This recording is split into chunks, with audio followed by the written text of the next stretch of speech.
Hello and welcome back. This is video number 7, and in this specific video we're going to talk about file names, why it's important, and we'll talk about page URL as well. Now, the best way to show this is to again reverse engineer what Google ranks as popular for specific keyword terms, and then taking a look at them and getting an idea of what you need to do in your own website. So here I'm at google.com. And I went ahead and typed in 30-minute chicken soup recipe, just because I'm hungry for some chicken soup.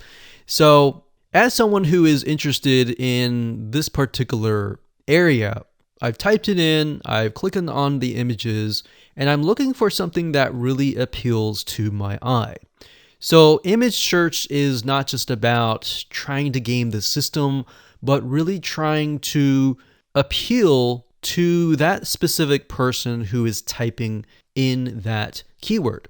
So it needs to be presentable. It can't be something that is trash, essentially. So as I'm going through here, I clicked on this one because this one actually caught my eye. And it's a big bowl of soup, chicken soup. It's got a ton of vegetables in it. So I'm going to go ahead and click this. Now, I want you to specifically watch carefully as I'm doing this.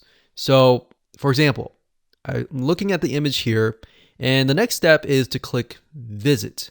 So we're going to visit this person's website, and we're going to look for that specific image. So obviously there's going to be many images. We don't know if it's going to be the first one, the second one, or what. So let's just go ahead and scroll down. Click X there. So we got that there. Let me minimize this to about 100. So we see right away that this is definitely the first page. Now that's interesting. Now, what I like it to do is, regardless of what browser you're using, whether it's Google Chrome, Safari, or Internet Explorer, what you want to do is you want to right click on that image. And then you want to click on Open Image in a new tab. And the reason why we want to do this is this.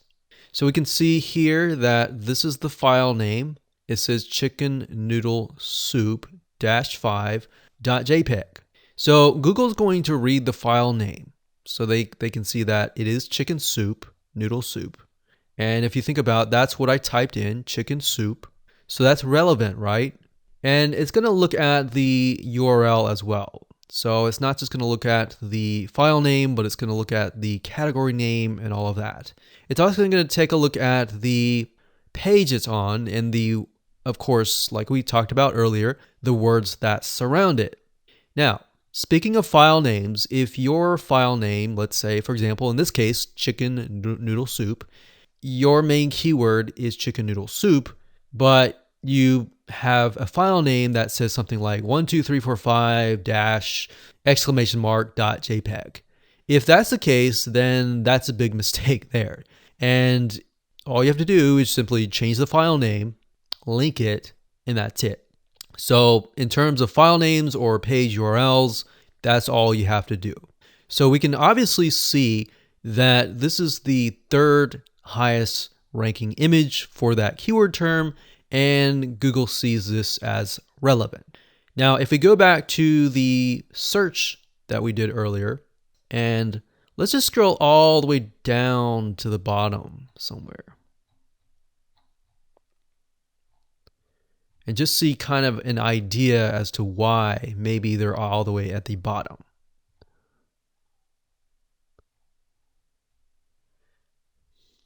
Now, another reason why a lot of these are at the top is because people are clicking on them, and that tells Google that they're relevant.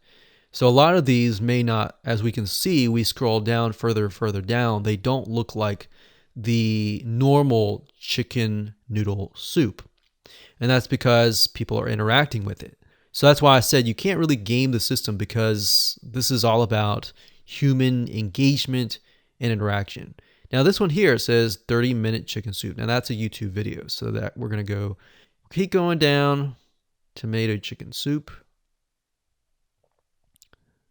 This one here. So let's just click this. Now you can see the images are really big, right? Remember, Google likes a certain type of image. So if we click this, we click visit, and we find the image, let's just see what happens here. So we can see Sandra's Alaska recipes. We scroll down, image is a little big. The text that's wrapping it may not really relate.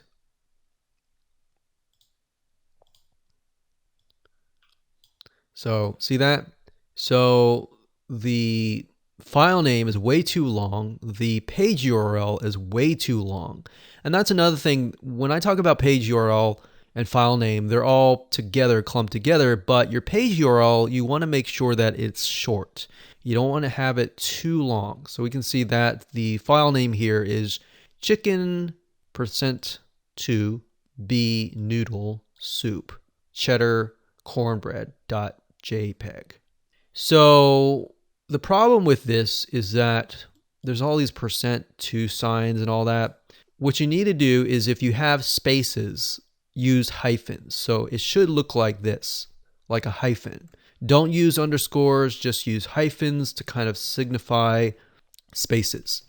So it should be as simple as chicken-noodle-soup.jpg. So as you can see here, and this is reverse engineering this, that this is all the way at the bottom. This is probably number 100 or more. And it's all the way at the bottom, and it's got a long page URL and very long, very confusing file name. So you can get an idea now as to what you need to do. All right, so let's just scroll back up here. Now, in terms of how to change the file name, if let's say you already uploaded it and the file name is already there, how do you go about changing it? So to do that, there's several ways. It really depends on what website you're using. If you're using like HTML that's not WordPress, then you will need to change that file name on your computer, whether it's a Mac or a Windows computer. You simply right-click that, click rename, and rename it as such.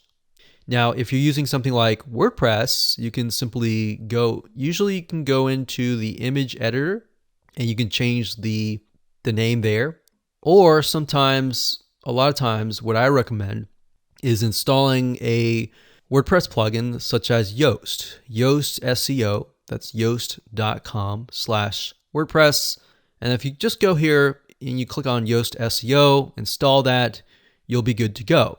And it'll allow you to essentially put alt tags for the images, and you can also, within WordPress, edit your file names. So hopefully that gives you a better idea of why it's very, very important to essentially change your file names to make sure that they are the keywords that you're trying to rank on. Plus all the other variables that we talked about, like the text that wraps around it should relate to that keyword.